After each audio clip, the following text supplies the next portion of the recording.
Seventh day Adventist സഭയുടെ Alappuzha Pathanamthitta YouTube ചാനലിലേക്ക് ഞാൻ എല്ലാവരെയും സ്വാഗതം ചെയ്യുകയാണ്.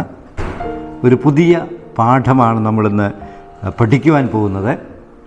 ഈ പാഠത്തിൻ്റെ തലവാചകം നീതിയോടെ ഉള്ള ദൈവസ്നേഹം.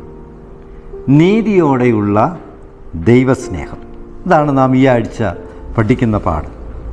അതിൻ്റെ തന്നിരിക്കുന്നതായ മനഃപ്പാഠവാക്യം നമുക്കൊന്ന് നോക്കാം.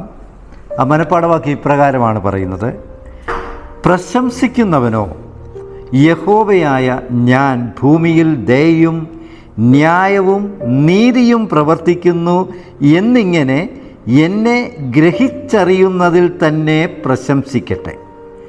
ഇതിലല്ലോ എനിക്ക് പ്രസാദമുള്ളത് എന്ന് യഹോവയുടെ അരുളപ്പാട്.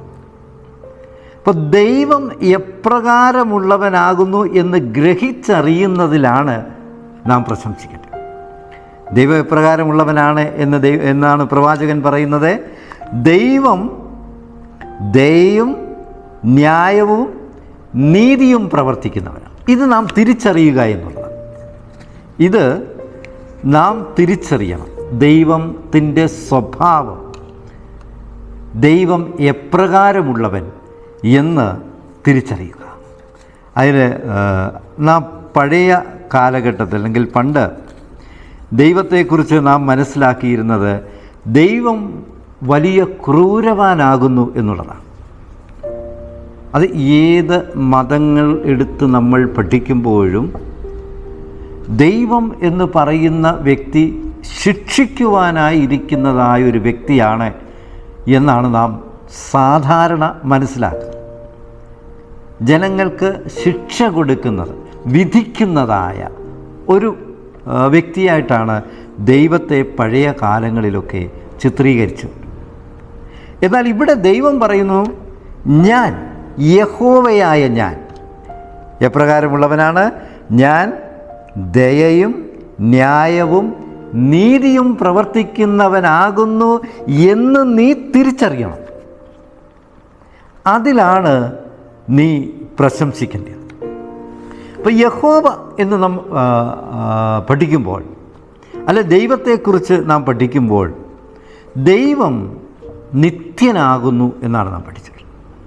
ദൈവം നിത്യനാകുന്നു, ദൈവം നല്ലവനാകുന്നു, ദൈവം സമ്പൂർണനാകുന്നു. ഇതൊക്കെയാണ് ദൈവത്തെക്കുറിച്ച് പറയുമ്പോൾ നമ്മുടെ മനസ്സിൽ ഓടിയെത്തേണ്ടത്. അവൻ എന്നെന്നും എവർലാസ്റ്റിംഗ്, എന്നെന്നും നിലനിൽക്കുന്നതായ ഒന്നാകുന്നു ദൈവം. 2, ദൈവം നല്ലവനാകുന്നു. അവൻ ആർക്കും ദോഷം ചെയ്യുവാൻ ആഗ്രഹിക്കാത്തതാകുന്നു ദൈവം. 3, ദൈവം സമ്പൂർണനാകുന്നു എന്നാണ് ദൈവം. ആ ദൈവം തിന്മ, കഷ്ടത, അനീതി, അടിച്ചമർത്തൽ ഇതൊക്കെയും വെറുക്കുന്നു എന്നുള്ളതാണ്. അല്ലെങ്കിൽ ഭൂമിയിൽ ഉണ്ടാകുന്നതായ ഇപ്രകാരമുള്ള സകല കാര്യങ്ങളെയും സകല അകൃത്യങ്ങളെയും ദൈവം വെറുക്കുന്നു എന്നുള്ളതാണ്. അതുമാത്രമല്ല, ഈ സകല അകൃത്യങ്ങളും പാപങ്ങളും ഒരിക്കൽ ഇല്ലാതാക്കി തീർക്കും ദൈവം എന്നാണ് നാം പഠിക്കുന്നത്. ഇതെല്ലാം മാറിപ്പോകും, ഇറ്റ് വിൽ വാനിഷ് എന്നാണ് നാം ദൈവത്തെക്കുറിച്ച് പഠിക്കുമ്പോൾ പഠിക്കുന്നത്. ഇനി നമ്മൾ ഇവിടെ പഠിച്ചു നീതിയോടെയുള്ള ദൈവസ്നേഹം. എന്താണ് നീതി എന്ന് പറയുന്നത്? നീതി എന്ന് പറയുന്നത് അത് നിയമവുമായി ബന്ധപ്പെട്ടിരിക്കുന്നു. നിയമം മനുഷ്യന് അല്ലെങ്കിൽ ഒരു വ്യക്തിക്ക് വേണ്ട വിധത്തിൽ അനുശാസിക്കുന്ന രീതിയിൽ അവന് ചെയ്തു കിട്ടാത്തപ്പോഴാണ് നീതി നിഷേധമുണ്ടാകുന്നത്. എവിടെ നീതി നിഷേധമുണ്ടാകുന്നുവോ അവിടെയാണ് പലപ്പോഴും ജനങ്ങൾ നീതിക്ക് വേണ്ടി വിവിധ മാർഗങ്ങൾ തേടുന്നത്. അത് കോടതിയാകാം, പോലീസ് സ്റ്റേഷനാകാം, പഞ്ചായത്താകാം, ഇതൊക്കെയാണ്. നേരെ മറിച്ച് ഒരു വ്യക്തിക്ക് നിയമം നീതിപരമായി ഇടപെടുകയാണെങ്കിൽ, കൊടുക്കുകയാണെങ്കിൽ അവിടെ പ്രശ്നങ്ങളില്ല എന്നത്. അപ്പോൾ എവിടെ നീതി നിഷേധിക്കുന്നുവോ അവിടെ പ്രശ്നങ്ങൾ ഉണ്ടാകും എന്നാണ് നാം കാണുന്നത്. അപ്പം നീതിക്ക് പ്രധാനമായും 4 ഘടകങ്ങളുണ്ട്. അതിലൊന്നാമത്തെ എന്ന് പറയുന്നത് ഇക്വാളിറ്റി, തുല്യത. നീതി എന്ന് പറയുമ്പോൾ അത് തുല്യതയുമായി ബന്ധപ്പെട്ടിരിക്കുന്നു. 2, ഫെയർനെസ്. ഫെയർനെസ് എന്ന് പറയുമ്പോൾ ഒരു വ്യക്തിക്ക് അവൻ്റേതായ അവകാശങ്ങൾ ലഭ്യമാക്കുക എന്നുള്ളതാണ്. ഒരു വ്യക്തിക്ക് അവൻ്റേതായ അവകാശങ്ങൾ ലഭ്യമാകുക. 3, ലിബർട്ടി, സ്വാതന്ത്ര്യം. നീതി എന്ന് പറയുന്നത് സ്വാതന്ത്ര്യം അതിലടങ്ങിയിരിക്കും. ഇനി 4-മതായിട്ട് ഡ്യൂ പ്രോസസ്. ഡ്യൂ പ്രോസസ് എന്ന് പറയുമ്പോൾ നൺ ഷുഡ് ബി ഹാംഡ്, ആർക്കും ഉപദ്രവം ഉണ്ടാകാതിരിക്കുക എന്നുള്ളതാണ്. അപ്പോൾ നാം ഇവിടെ കാണുമ്പോൾ ദൈവം, God is just and justice. ഇതാണ് ദൈവത്തിൻ്റെ നീതിയുടെ പ്രത്യേകത. അല്ലെങ്കിൽ ദൈവം നീതിമാനും നീതി നടത്തിത്തരുന്നവനുമാകുന്നു. ഈ ലോകത്തിലെ നീതിപീഠങ്ങളൊക്കെ നീതി നടപ്പാക്കുന്നു എന്ന് പറയുമ്പോൾ അതിൽ പലപ്പോഴും കല്ലുകടി ഉണ്ടാകാറുണ്ട്. ഒരുപക്ഷെ ഈ അടുത്ത ദിവസമുണ്ടായ ഒരു വിധിന്യായം നിങ്ങളൊക്കെ കേട്ടിട്ടുണ്ടായിരിക്കാം. ഗ്രീഷ്മ എന്ന് പറയുന്നതായ സ്ത്രീക്ക് കോടതി തൂക്കുകയർ വിധിച്ചു. അങ്ങനെ തൂക്കുകയർ വിധിച്ചപ്പോൾ ആ വിധിയെക്കുറിച്ച് പലർക്കും വ്യത്യസ്ത അഭിപ്രായമുണ്ടായി. ഒരു പ്രമുഖനായ ജസ്റ്റിസ്, അദ്ദേഹം അങ്ങനെ തൂക്കുകയർ അതിന് കൊടുക്കേണ്ട കാര്യമില്ലായിരുന്നു എന്ന് വരെ അദ്ദേഹം പറയുകയാണ്. അപ്പോൾ ഈ ലോകത്തിലെ നീതി എന്ന് പറയുന്നത് ശരിക്കും നീതിയല്ല എന്ന് പറഞ്ഞാൽ ഇറ്റ്സ് നോട്ട് ഫെയർ. അത് അവിടെ തുല്യത പലപ്പോഴും കാണാതെ വരുന്നു എന്നുള്ളതാണ് യാഥാർത്ഥ്യം. എന്നാൽ ഒരു മനുഷ്യൻ നീതി തേടി നീതിപീഠത്തെ സമീപിക്കുമ്പോൾ നിലവിലിരിക്കുന്ന നിയമങ്ങൾക്കനുസൃതമായി അവന് നീതി ലഭിക്കേണ്ടിയിരിക്കും. അങ്ങനെ ലഭിച്ചില്ല എങ്കിൽ അത് ഒരിക്കലും ഫെയർ ആകുകയില്ല എന്നാണ് നാം പഠിക്കുന്നത്. നമുക്ക് 1-മത്തെ പാഠഭാഗത്തേക്ക് കടക്കാം. സ്നേഹവും നീതിയും. സ്നേഹവും നീതിയും. എന്താണ് ഈ സ്നേഹവും നീതിയും തമ്മിലുള്ള ബന്ധം? ശരിക്കും സ്നേഹവും നീതിയും പരസ്പര പൂരകങ്ങളാണ്. They are interconnected. ഒന്നിനോടൊന്ന് ബന്ധിച്ചിരിക്കുകയാണ് എന്ന് നമുക്ക് വേണേൽ പറയാം. കാരണം നീതി നടപ്പാക്കണം എന്നുണ്ടെങ്കിൽ സ്നേഹമുണ്ടായിരിക്കണം. സ്നേഹം എന്ന് പറയുന്നത് തികഞ്ഞ സ്നേഹം, നിറഞ്ഞ സ്നേഹം. അങ്ങനെ നിറഞ്ഞ സ്നേഹമുള്ള ഒരു വ്യക്തിക്ക് മാത്രമേ 100% നീതി നടപ്പാക്കുവാൻ സാധിക്കുകയുള്ളൂ. ഇപ്പോൾ ഞാൻ നേരത്തെ പറഞ്ഞ പോലെ ഈ ലോകത്തിലെ പലപ്പോഴും ഈ സ്നേഹവും നീതിയുമൊക്കെ വികലമാക്കപ്പെട്ടിരിക്കുകയാണ്. അല്ലെങ്കിൽ ഈ ലോകത്തിൽ ഈ നീതിയും സ്നേഹവും എന്ന് പറയുന്നത് കറയുള്ള വസ്ത്രം പോലെയാകും. അത് പാർഷ്യലാകും. ശരിക്കും നീതി ഒരു വ്യക്തിക്ക് ലഭ്യമാകാതെ വരുന്നു എന്നുള്ളതാണ്. എന്നാൽ ദൈവം പറയുന്നത് എന്താണ്? യഹോവയായ ഞാൻ ന്യായത്തെ ഇഷ്ടപ്പെടുന്നു, അന്യായമായ കവർച്ചയെ വെറുക്കുകയും ചെയ്യും. വീണ്ടും ദൈവം പറയുന്നു, അവൻ നീതിയും ന്യായവും ഇഷ്ടപ്പെടുന്നു. ദൈവം നീതിയും ന്യായവും ഇഷ്ടപ്പെടുന്നു. യഹോവയുടെ ദയ കൊണ്ട് ഭൂമി നിറഞ്ഞിരിക്കും. അവിടെയാണ് നമ്മളതിൻ്റെ പ്രാധാന്യം കാണുന്നത്. യഹോവയുടെ ദയ കൊണ്ട് ഭൂമി നിറഞ്ഞിരിക്കും. അപ്പോൾ നോക്കുക, നീതി നടപ്പാക്കണമെന്നുണ്ടെങ്കിൽ അവിടെ സ്നേഹമുണ്ടായിരിക്കണം. എങ്കിൽ മാത്രമേ ദയ എന്ന് പറയുന്ന ഒരു വികാരം ഉണ്ടാകുകയുള്ളൂ. അപ്പോൾ നീതി നടപ്പാക്കുന്നത് സ്നേഹത്തോടും ദയയോടും കൂടെ ആയിരിക്കണം എന്നുള്ളതാണ്. അപ്പോൾ ഈ ലോകത്തിൽ പലപ്പോഴും നീതി എന്ന് പറയുന്നത് അടിച്ചമർത്തപ്പെട്ടിരിക്കുകയാണ്.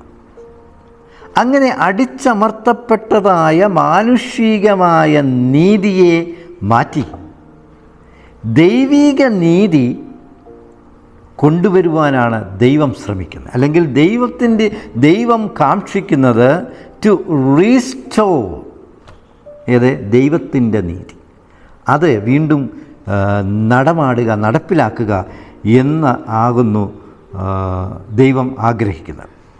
അതുകൊണ്ട് ദൈവം മനുഷ്യന് ഒരു വാണിംഗ് കൊടുത്തിട്ടുണ്ട്. എന്താണ് വാണിംഗ്? ന്യായം പ്രവർത്തിപ്പാനും ദയാതൽപരനായിരിക്കാനും ദൈവത്തിൻ്റെ സന്നിധിയിൽ താഴ്മയോടെ നടപ്പാനുമല്ലാതെ എന്താണ് യഹോവ നിന്നോട് ചോദിക്കുന്നത്? അതുകൊണ്ട് നാം എല്ലാവരും എന്തായിരിക്കണം? നാം ഒക്കെ ന്യായം പ്രവർത്തിക്കുന്നവരായിരിക്കണം. അന്യായമല്ല, ന്യായം പ്രവർത്തിക്കുന്നവരായിരിക്കണം. ദയാതൽപരനായിരിക്കണം. ദൈവസന്നിധിയിൽ താഴ്മയോടെ നടക്കണം. ഈ ദയയും സ്നേഹവും ഇല്ല എങ്കിൽ നീതി നടപ്പാക്കുക എന്നുള്ളത് അസാധ്യമാണ്. അതുകൊണ്ടാണ് ദൈവം ഓരോ വ്യക്തിയോടും പറയുന്നത്, നാമൊക്കെ നമ്മുടെ ജീവിതത്തിൽ മറ്റുള്ളവരുമായുള്ള നമ്മുടെ സമ്പർക്കത്തിൽ നാം നീതിയും ന്യായവും പ്രവർത്തിക്കുന്നവരായിരിക്കണം, ദയ ഉള്ളവരായിരിക്കണം എന്നാണ് ദൈവം നമ്മളോട് പറയുന്നത്. ഇനി അടുത്ത ഭാഗത്തേക്ക് പോകാം. തിങ്കളാഴ്ചത്തെ ഭാഗം, ദൈവം തികച്ചും നല്ലവനും നീതിമാനുമാണ്. ദൈവം തികച്ചും നല്ലവനും നീതിമാനുമാണ്. ബൈബിൾ ഇപ്രകാരമാണ് പറയുന്നത്. എന്താണ് ബൈബിൾ പറയുന്നത്? ദൈവം വിശ്വസ്തനാകുന്നു, നീതിമാനാകുന്നു, സ്നേഹിക്കുന്നവനാകുന്നു. ഒന്നുകൂടെ ഓർക്കണം, ദൈവം വിശ്വസ്തനാണ്, നീതിമാനാണ്, സ്നേഹമുള്ളവനാണ്, വിശുദ്ധനാകും. ദൈവത്തെക്കുറിച്ച് ബൈബിൾ ഇതാണ് പ്രതിപാദിക്കുന്നത്. ആവർത്തന പുസ്തകം 32 അധ്യായത്തിൻ്റെ 4 വാക്യത്തിൽ അത് പ്രത്യേകം പറയുന്നുണ്ട്. എന്താണ് പറയുന്നത്? അവൻ വിശ്വസ്തതയുള്ള ദൈവം, വ്യാജമില്ലാത്തവൻ, നീതിയും നേരുമുള്ളവൻ. നോക്കുക, അവൻ വിശ്വസ്തതയുള്ള ദൈവം, വ്യാജമില്ലാത്തവൻ, കള്ളത്തരമില്ലാത്തവൻ, നീതിയും നേരുമുള്ളവൻ. സങ്കീർത്തനത്തിൽ വീണ്ടും പറയുകയാണ്, 92 അധ്യായത്തിൻ്റെ 15 വാക്യത്തിൽ പറയുന്നത്, യഹോവ നേരുള്ളവൻ, അവൻ പാറ, അവനിൽ നീതികേടില്ല. അപ്പം ദൈവവും മനുഷ്യനും തമ്മിലുള്ള വ്യത്യാസം എന്താണെന്ന് ചോദിച്ചാൽ ഇതാകുന്നു. ദൈവം നീതിമാനാണ്, വിശ്വസ്തനാണ്, വ്യാജമില്ലാത്തവനാണ്, നീതിയും ഉള്ളവനാകും. മനുഷ്യനെ സംബന്ധിച്ചിടത്തോളം ഇതെല്ലാം നേരെ തിരിച്ചാകും. നാം അനീതിയുള്ളവരാണ്, പിന്നെ വ്യാജം പറയുന്നവരാണ്, നീതികേട് പ്രവർത്തിക്കുന്നവരാണ്, നേരില്ലാത്തവരാണ്. നമ്മുടെ സ്വഭാവത്തിൽ, അല്ലെങ്കിൽ മനുഷ്യരുടെ സ്വഭാവത്തിൽ ദൈവീക സ്വഭാവം സന്നിവേശം ചെയ്യാത്തിടത്തോളം കാലം നാമൊക്കെ ദൈവീക സ്വഭാവത്തിന് എതിരായി പ്രവർത്തിക്കുന്നവർ. ദൈവത്തിൻ്റെ സ്വരൂപത്തിൽ മനുഷ്യനെ സൃഷ്ടിച്ചു എന്ന് പറയുമ്പോൾ ദൈവത്തിൻ്റെ ഛായ മാത്രമല്ല, ദൈവത്തിൻ്റെ സകല ഗുണങ്ങളും അവനിലേക്ക് കൊടുത്തു. പക്ഷേ അവൻ എന്തു ചെയ്തു? അവൻ ആ ഗുണങ്ങളെയൊക്കെ ഇല്ലാതാക്കി. അപ്പോൾ ആ ദൈവിക ഗുണങ്ങൾ വീണ്ടും മനുഷ്യനിലേക്ക് കൊണ്ടുവരിക എന്നുള്ളതാണ് ദൈവം ഉദ്ദേശിക്കുന്നത്. അപ്പോൾ ഇവിടെ നാം കാണുന്ന മനുഷ്യനും ദൈവവും തമ്മിൽ എത്രമാത്രം അന്തരമുണ്ട് എന്നാണ് നാം കാണുന്നത്. ഇനി വീണ്ടും ബൈബിൾ പ്രസ്താവിക്കുക എന്താണ്? യഹോവ എന്നേക്കും വാഴുന്നു, ന്യായവിധിക്ക് അവൻ സിംഹാസനമൊരുക്കുന്നു, അവൻ ലോകത്തെ നീതിയോടെ വിധിക്കും. എന്താണ്? യഹോവ എന്നേക്കും വാഴുന്നു. God is everlasting.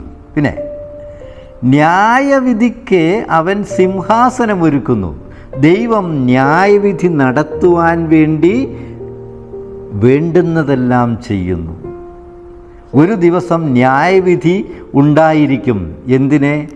ആ ന്യായവിധി എന്ന് പറയുന്നത് ദൈവത്തിൻ്റെ സ്നേഹവും ദയയും വിശ്വസ്തതയും കാട്ടിക്കൊടുക്കുന്നതായ ഒരു സന്ദർഭം കൂടെയാകും എന്നുള്ളതാണ് അതിൻ്റെ വാസ്തവം. വീണ്ടും ദൈവത്തെക്കുറിച്ച് പറയുമ്പോൾ ദൈവം വെളിച്ചമാകുന്നു, ഇരുള് അവനിൽ ഇല്ല, ദോഷങ്ങളാൽ പരീക്ഷിക്കാത്തവൻ. അപ്പോൾ ഇങ്ങനെയുള്ള വ്യക്തിയാകുന്നു ദൈവം.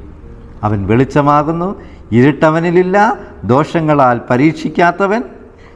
ഇങ്ങനെയുള്ള ദൈവത്തെക്കുറിച്ച് നാം പഠിക്കുമ്പോൾ നാം ഓർക്കുക, ആ ദൈവിക സ്വഭാവം നമ്മളിൽ കൊണ്ടുവരുവാൻ നമുക്ക് സാധിക്കുന്നുണ്ടോ എന്നുള്ളത്. പ്രത്യേകിച്ചും അധികാരസ്ഥാനത്തിരിക്കുന്നതായിട്ടുള്ള വ്യക്തികൾ ശ്രദ്ധിക്കണം. അവർ നീതിയോടും സ്നേഹത്തോടും കൂടെയാകുന്നുവോ ന്യായം വിധിക്കുന്നത്. നോക്കണം, നീതിയും ദയയും സ്നേഹവും നമ്മളുടെ തീരുമാനങ്ങളിൽ, ഒരു വ്യക്തി നമ്മളിലേക്ക് നീതിക്ക് വേണ്ടി വരുമ്പോൾ ഈ ഘടകങ്ങൾ നമ്മളുടെ തീരുമാനത്തിലുണ്ടോ എന്നുള്ളത് നാം വളരെയധികം ചിന്തിക്കണം. അതാണ് നമുക്ക് രണ്ടാമത്തെ പാഠഭാഗത്ത് നാം പഠിക്കുന്നത്. ഇനിയും മൂന്നാമത്തെ ഭാഗം എന്ന് പറയുന്നത് അനുതപിക്കുന്ന ദൈവം. അപ്പോൾ ദൈവം നീതിമാനാകുന്നു, സ്നേഹമാകുന്നു, ദൈവം കൃപയുള്ളവനാകുന്നു. ഇനിയും ബൈബിൾ മറ്റൊരിടത്ത് പറയുകയാണ് ദൈവം അനുതപിക്കുന്ന ദൈവം. ഈ അനുതാപം എന്ന് പറഞ്ഞാൽ എന്താണ്? ഒരു തെറ്റിനെക്കുറിച്ച് ബോധ്യം വരുമ്പോൾ ചെയ്തു പോയത് തെറ്റാണല്ലോ എന്ന ബോധ്യമുണ്ടാകുമ്പോൾ നമ്മിലുണ്ടാകുന്ന വികാരമാണ് അനുതാപം. അപ്പോൾ വയലേഷൻ ഓഫ് ലോ എന്ന് പറയുന്നത് ക്രൈമാണ്. Knowing and understanding the crime will lead to repentance. അങ്ങനെയെങ്കിൽ ദൈവം അനുതപിക്കുന്നുണ്ടോ? ഇതാണ് നമുക്ക് ശരിക്കും മനസ്സിലാക്കേണ്ടതായ കാര്യം. കഴിഞ്ഞ ദിവസം നിങ്ങളെല്ലാം പത്രത്തിൽ കണ്ട ഒരു വാർത്ത കണ്ടു കാണണം. ചെന്താമര എന്ന് പറയുന്ന ഒരു വ്യക്തി ഒരു അമ്മയും മകനെയും കൂട്ടക്കൊല ചെയ്തു. അതിനേതാണ്ട് ഒരു വർഷം മുമ്പ് ഈ ചെന്താമര എന്ന് പറയുന്ന വ്യക്തി ഇപ്പോൾ കൊല ചെയ്യപ്പെട്ട ആ വ്യക്തിയുടെ ഭാര്യയെ കൊല്ലുകയുണ്ട്. എന്നിട്ട് പോലീസ് അദ്ദേഹത്തെ പിടിച്ചപ്പോൾ അദ്ദേഹത്തിന് യാതൊരു കൂസലുമില്ല എന്ന് മാത്രമല്ല, അദ്ദേഹം ചോദിക്കുന്നത് കഴിക്കാൻ ചിക്കനും ചോറുമുണ്ടോ. പോലീസുകാർ ആഹാരം വാങ്ങിക്കൊടുത്തപ്പോൾ അത് ആസ്വദിച്ച് കഴിക്കുന്നതായ ഒരു വ്യക്തിയെ കാണും. ഒരനുതാപവുമില്ല, ചെയ്തതിനെക്കുറിച്ച് യാതൊരു അനുതാപവുമില്ലാത്ത. ഇവിടെ അനുതാപം എന്ന് പറയുന്നത് ഞാൻ പറഞ്ഞ വയലേഷൻ ഓഫ് ദ ലോ ആണ് ക്രൈം. അങ്ങനെ കുറ്റം ചെയ്യുന്ന വ്യക്തിയിൽ ഉണ്ടാകുന്നതായ ഒരു വികാരത്തെയാണ്, അവൻ ചെയ്തു പോയ കുറ്റത്തെക്കുറിച്ച് ഉള്ള അനുതാപം. ദൈവം ഒരിക്കലും അനുതപിക്കുന്നില്ല. ദൈവത്തെക്കുറിച്ച് നാം പറയുമ്പോൾ ദൈവം അനുതപിക്കുകയല്ല, മറിച്ച് ദൈവത്തിന് മനസ്സലിവുണ്ടാകുക. ദൈവത്തിൻ്റെ മനസ്സലിവിനെയാണ് ഇവിടെ അനുതാപം എന്ന് പറയുന്നത്. കാരണം ദൈവം തെറ്റ് ചെയ്യുന്നില്ല. തെറ്റ് ചെയ്യാത്ത വ്യക്തിയിൽ ഒരിക്കലും അനുതാപം ഉണ്ടാകുന്നില്ല. ഇവിടെ അതിന് പറയുന്നതായ ഒരു ഇൻസിഡൻ്റ് ഉണ്ട്, നമുക്കറിയാവുന്ന കാര്യമാണ്. മോശ കൽപ്പന പലകകൾ എറിഞ്ഞ് പൊട്ടിക്കുന്നതായ ആ ഒരു ഭാഗം നമുക്കറിയാം. പുറപ്പാട് പുസ്തകത്തിലെ 32-ാം അധ്യായത്തിൽ അതിനെക്കുറിച്ച് വളരെയധികം പ്രതിപാദിക്കുന്നുണ്ട്. അങ്ങനെ ദൈവം അവിടെ ഈ ഇസ്രായേൽ ജനത്തിൻ്റെ വിഗ്രഹാരാധന കണ്ടപ്പോൾ ദൈവം വളരെയധികം കോപമുള്ളവനായി തീരുകയും ഈ ജനത്തെ നശിപ്പിക്കണം എന്ന് ദൈവം ചിന്തിക്കുകയും ചെയ്തു. എന്നാൽ മോശ ദൈവത്തോട് ദൈവമുൻപാകെ വന്ന് കരഞ്ഞ് വിലപിക്കുന്നു. അങ്ങനെ അതിൻ്റെ അനന്തരഫലമായി ദൈവം തൻ്റെ ക്രോധത്തിൽ നിന്നും മാറുന്നു. ദൈവം ശാന്തനാകും. അങ്ങനെ അവർക്ക് മരണശിക്ഷ മാറിപ്പോകുന്നു. അപ്പോൾ നോക്കുക, എവിടെ ജനം ദൈവത്തിനെതിരെ തിരിയുന്നുവോ, ദൈവത്തിന് എതിരെ പ്രവർത്തിക്കുന്നുവോ, ആ സമയം ദൈവം അവർക്കെതിരെ തിരിയുന്നുണ്ട്. എന്നാൽ അപ്പോഴും അവർ അവരുടെ തെറ്റിൽ നിന്ന്, അവരുടെ പാപത്തിൽ നിന്ന് പിന്തിരിയുമ്പോൾ ദൈവം അവർക്ക് കൊടുക്കുവാൻ തീരുമാനിച്ച ശിക്ഷയിൽ നിന്നും മാറുന്നു എന്നുള്ളത്. അല്ലെങ്കിൽ മറ്റൊരർത്ഥത്തിൽ പറഞ്ഞാൽ ദൈവം അപ്പോൾ അവരുടെ ന്യായവിധിയിൽ നിന്നും മാറുന്നു. ദൈവം ഒരിക്കലും കള്ളം പറയുന്നവനല്ല. ദൈവം അനുതപിക്കുവാൻ അവൻ മനുഷ്യപുത്രനുമല്ല. അതാണ് സംഖ്യാപുസ്തകം 22:19 പറയുന്നത്, വ്യാജം പറവാൻ ദൈവം മനുഷ്യനല്ല. ദൈവം ഒരിക്കലും കള്ളം പറയുകയില്ല. 2, അനുതപിപ്പാൻ അവൻ മനുഷ്യപുത്രനുമല്ല. പിന്നെ ദൈവം പലപ്പോഴും നമ്മോട് ദയ കാണിക്കുന്നു എന്നുള്ളതാണ്. ദൈവം നമ്മോട് ദയ കാണിക്കുന്നു. അല്ലെങ്കിൽ ദൈവത്തിൻ്റെ നിയമം സ്നേഹത്തിലും ദയയിലും അടങ്ങിയിട്ടുള്ളതാണ്. നമ്മുടെ നിയമങ്ങളെക്കുറിച്ച് പറയുമ്പോൾ നമ്മുടെ നിയമങ്ങൾ അതേപടി അപ്ലൈ ചെയ്യുകയല്ല. പലപ്പോഴും ആ നിയമങ്ങൾക്കൊരു മാനുഷിക മുഖമുണ്ട്. ആ മാനുഷിക മുഖം കൂടെ പരിഗണിച്ചുകൊണ്ടാണ് ജഡ്ജിമാർ വിധി എഴുതുന്നത്. എന്ന് പറഞ്ഞതുപോലെ ദൈവത്തിൻ്റെ നിയമങ്ങൾക്ക് ദൈവീകതയുണ്ട്. ആ ദൈവീകത എന്ന് പറയുന്നതാണ് സ്നേഹം, കരുണ, ദയ, ഇതൊക്കെ. അപ്പോൾ ദൈവം തൻ്റെ നിയമങ്ങൾ പാലിക്കാൻ ശ്രമിക്കുമ്പോൾ ദൈവം ആ നിയമത്തിലൂടെ തൻ്റെ സ്നേഹവും ദയയും കരുണയും കൂടെ അപ്ലൈ ചെയ്യുന്നു. ഇല്ലായിരുന്നുവെങ്കിൽ നമുക്കാർക്കും ജീവിക്കുവാനായി സാധ്യമല്ലായിരുന്നു. ദൈവം നിയമം മാത്രം നടപ്പാക്കിയിരുന്നുവെങ്കിൽ നാം ഒരിക്കലും ഈ ഭൂമിയിൽ ജീവിക്കില്ലായിരുന്നു. പിന്നെ ദൈവം തൻ്റെ നിയമം അപ്ലൈ ചെയ്യുമ്പോൾ, പ്രാബല്യത്തിൽ കൊണ്ടുവരുമ്പോൾ ദൈവത്തിൻ്റെ സ്നേഹവും ദയയും കരുണയും അതിലടങ്ങിയിരിക്കുന്നു എന്നുള്ളത് നാം മനസ്സിലാക്കുക. വ്യാഴാഴ്ചത്തെ ഭാഗത്തേക്ക് കടക്കാം. സ്നേഹവും നീതിയും മുറുകെ പിടിക്കുക. സ്നേഹവും നീതിയും മുറുകെ പിടിക്കും. നമ്മളോട് ദൈവം ആഹ്വാനം ചെയ്യുന്ന ഇതാണ്. സ്നേഹവും നീതിയും നമ്മൾ മുറുകെ പിടിക്കണം. നാം ഈ ഭൂമിയിൽ ജീവിക്കുമ്പോൾ നാം സ്നേഹമുള്ളവരായിരിക്കണം, ദയയുള്ളവരായിരിക്കണം.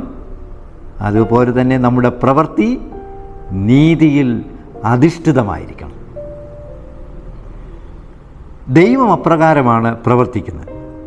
അതായത് ദൈവം തന്നെ സ്നേഹിച്ച് തൻ്റെ കൽപ്പനകളെ പ്രമാണിക്കുന്നത് 1000 തലമുറ വരെ നിയമവും ദയയും പാലിക്കുന്നു. അതായത് ദൈവത്തിൻ്റെ കൽപ്പനകളെ പ്രമാണിക്കുകയും ദൈവത്തെ സ്നേഹിക്കുകയും ചെയ്യുന്ന വ്യക്തിയുടെ 1000 തലമുറ വരെ ദൈവം അവർക്ക് എന്ത് ചെയ്യുന്നു? നിയമവും ദയയും പാലിക്കുന്നു എന്നാണ്. അപ്പോൾ ദൈവത്തിൻ്റെ സ്നേഹമെന്ന് പറയുന്ന അത്രയ്ക്ക് അനന്തമാണ്, വിശാലമാണ്. അതാണ് നാം എവിടെ കാണുന്നത്? കാൽവറി ക്രൂശിൽ കാണുന്നത്. കാൽവറി ക്രൂശിൽ കാണും സ്നേഹം എന്ന് പറയുന്നതാണ് ഈ ലോകത്തിലെ ഏറ്റവും വലിയ സ്നേഹമായി നാം കാണുന്നത്, പരമോന്നതമായ സ്നേഹമായി നാം കാണുന്നത്. എത്രമാത്രം മനുഷ്യരെ ദൈവം സ്നേഹിച്ചു എന്നുള്ളതിൻ്റെ പ്രതീകമാണ് കാൽവറി കുരിശിൽ കർത്താവിൻ്റെ മരണം എന്ന് നാം കാണും. അപ്പോൾ അത്രമാത്രം മനുഷ്യനെ ദൈവം സ്നേഹിക്കുന്നു. ഇനി എങ്ങനെയാണ് സ്നേഹിക്കുന്നു? ദൈവം നല്ലവനാകുന്നു, അവൻ്റെ ദയ എന്നേക്കുമുള്ളതാകുന്നു.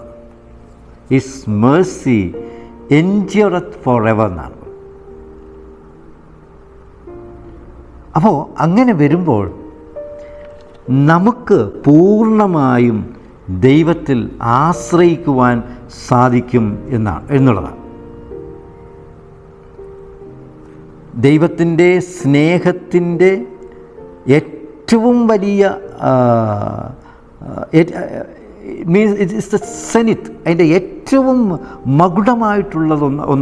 ഒരു വാക്യമാണ് നീ നിൻ്റെ ശത്രുവിനെ സ്നേഹിക്കുക എന്ന് പറയും.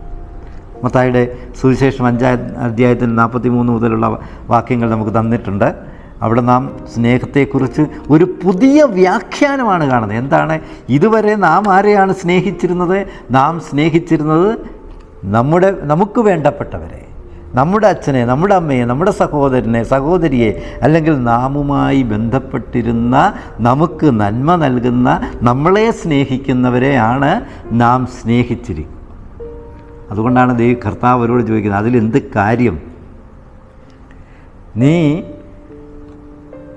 നിന്നെ സ്നേഹിക്കുന്നവരെ സ്നേഹിച്ചിട്ട് എന്ത് കാര്യം? അതെല്ലാവരും ചെയ്യുന്നു. പക്ഷേ നിൻ്റെ യഥാർത്ഥമായ സ്നേഹം നീ കാണിക്കേണ്ടത് നിൻ്റെ ശത്രുവിനെ സ്നേഹിക്കുമ്പോഴാണ്. ലോകത്ത് ഇതുവരെ ഒരാചാര്യന്മാരും ഇത് പറഞ്ഞിട്ടില്ല. നീ നിൻ്റെ ശത്രുവിനെ സ്നേഹിക്കുക എന്ന്. യേശുക്രിസ്തു അല്ലാതെ മറ്റാരും ഇപ്രകാരം പറഞ്ഞു. അതുകൊണ്ടാണ് പറയുന്നത് ഗാഡ്സ് ലവ് ഈസ് കംപ്ലീറ്റ്. ദൈവത്തിൻ്റെ സ്നേഹം പൂർണ്ണമാണ് എന്ന് ഞാൻ പറഞ്ഞു. പക്ഷേ നമ്മുടെ സ്നേഹമോ? Hours is incomplete. നമ്മുടെ അപൂർണമാണ്. അപ്പോൾ ഈ അപൂർണമായ സ്നേഹത്തിൽ നിന്നും നമ്മൾ പൂർണ്ണമായ സ്നേഹം കൊടുക്കുന്ന തലത്തിലേക്ക് ഉയരുക. അതുകൊണ്ടാണ് കർത്താവ് കാൽവറിയിൽ നമുക്ക് വേണ്ടി യാഗമായത്. അപ്പോൾ അങ്ങനെ ദൈവം സ്നേഹത്തിലൂടെ, ദയയിലൂടെ നമുക്ക് ന്യായം കൊണ്ടുവരുന്നു. സമ്പൂർണ്ണ ന്യായം ദൈവം നമുക്ക് കൊണ്ടുവരുന്നു. അങ്ങനെ സമ്പൂർണ്ണ ന്യായം കൊണ്ടുവരുന്നതായ ആ ദൈവത്തിൻ്റെ പ്രക്രിയയാണ് ന്യായവിധി എന്ന് പറയുന്നത്.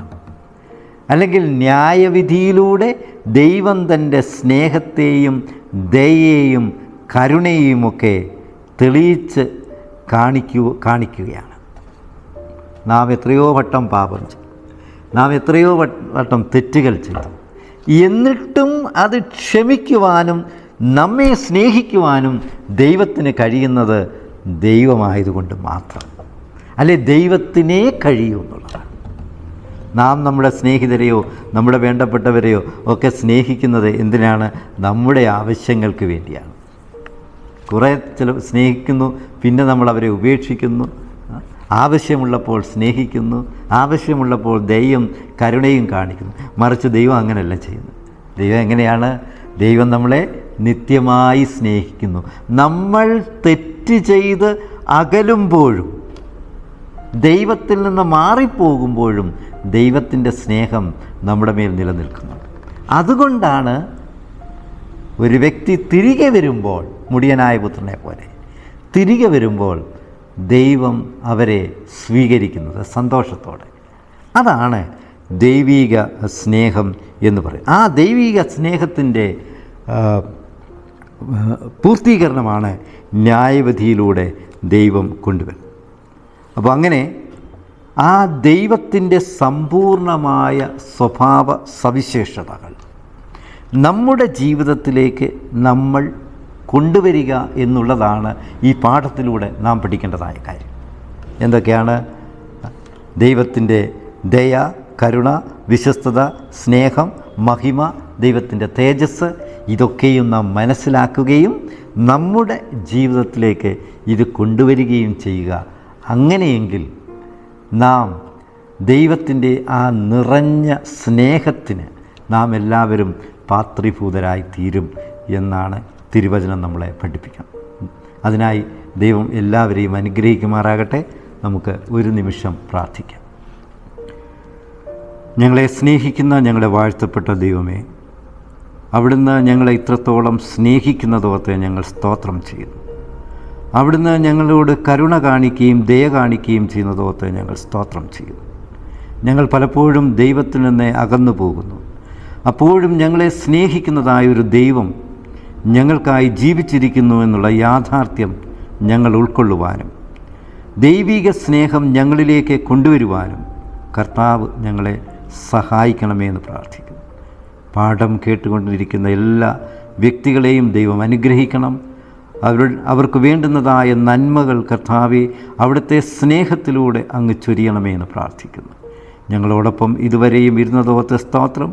ഇനിയുള്ള കാലവും അവിടുത്തെ കൃപ, അവിടുത്തെ സ്നേഹം, ദയ ഞങ്ങളുടെ മേൽ ചൊരിയണമെന്ന് യേശുവിൻ നാമത്തിൽ അപേക്ഷിക്കുമ്പോൾ കൃപയോടെ കേൾക്കുമാറാകണമേ. ആമേൻ.